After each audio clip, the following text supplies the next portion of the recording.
The elevator stopped on the 42nd floor. Too softly. No music, no chime, just a mechanical sigh, like the building itself was tired of pretending this was a place of order. That's when I saw her reflection in the steel doors. Not alone. Her hand was wrapped around a man's wrist, confident, practiced. The kind of touch you don't rehearse, you inherit it through repetition. My chest didn't tighten, it hollowed. I stayed still, eyes forward, breathing slow.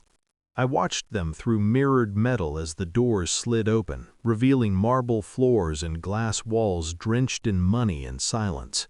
She laughed, a sound I hadn't heard in months, not since she told me she needed space, not since she said I was too comfortable with being small. The man leaned in, whispered something. She smiled the way she used to smile at me, before I stopped being useful to her dreams. They stepped out. I followed, not because I wanted answers, but because something inside me had already decided this was the moment everything would finally make sense. 3 weeks earlier, she had left with a suitcase and a carefully neutral face. No screaming, no accusations, just a quiet verdict. "You're good," she said, "just not enough." She didn't cry, neither did I. We were adults, she claimed. People grow, people outgrow. That night I sat alone at our dining table, staring at a glass of water I never drank. Her phone buzzed on the counter. She'd forgotten it in her rush to exit my life. I didn't pick it up right away. I waited, as if patience could soften betrayal. When I finally unlocked it, I didn't scroll. I searched. One name, saved without a last name. No heart emojis, no disguises, just A. Messages loaded like bullets. Hotel confirmations, investment jokes I didn't understand. Photos cropped to hide faces, but not intimacy. And one sentence that stayed with me. He doesn't know, and he doesn't need to. That was when I understood. This wasn't an accident. This was a transition. I wasn't being left. I was being replaced. I didn't confront her. That would have been emotional, messy. I did something else. I watched. I watched her social media go quiet, then carefully curated. Watched her bank account statements I still had access to shift from shared expenses to sudden luxury deposits labeled consulting bonus. I traced the transfers. They all led back to one holding company, a subsidiary of my father's company. That's when the irony sharpened.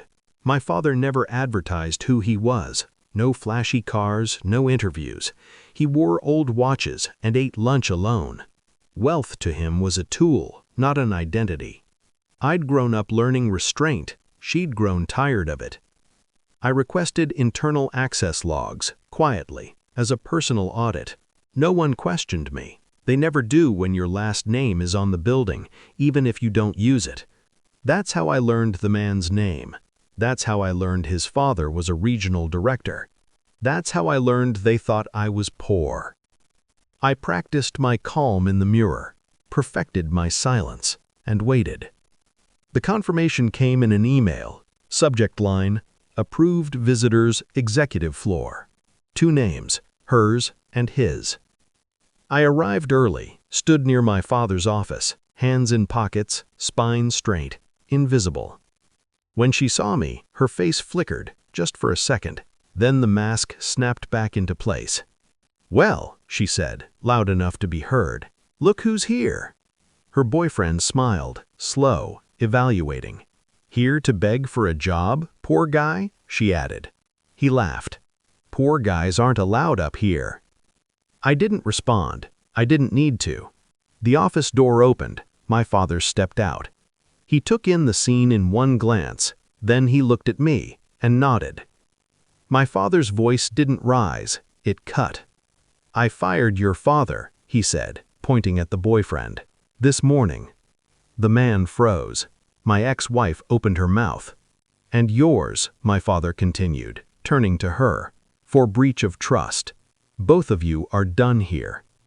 Silence collapsed the hallway. Her face drained of color. She looked at me then, not mocking, not superior, small, confused. I leaned in, just enough. "You should have asked who I was," I said quietly. Security arrived. They didn't resist. They couldn't. Later, I stood alone in the office that had never felt like mine. The city stretched beneath the windows, endless, indifferent. I didn't feel victorious. I felt clean. She had wanted a life built on illusion. I'd given her truth instead. Some people mistake silence for weakness. I never correct them. I just wait. And when the moment comes, I let them remove themselves from my life. Forever.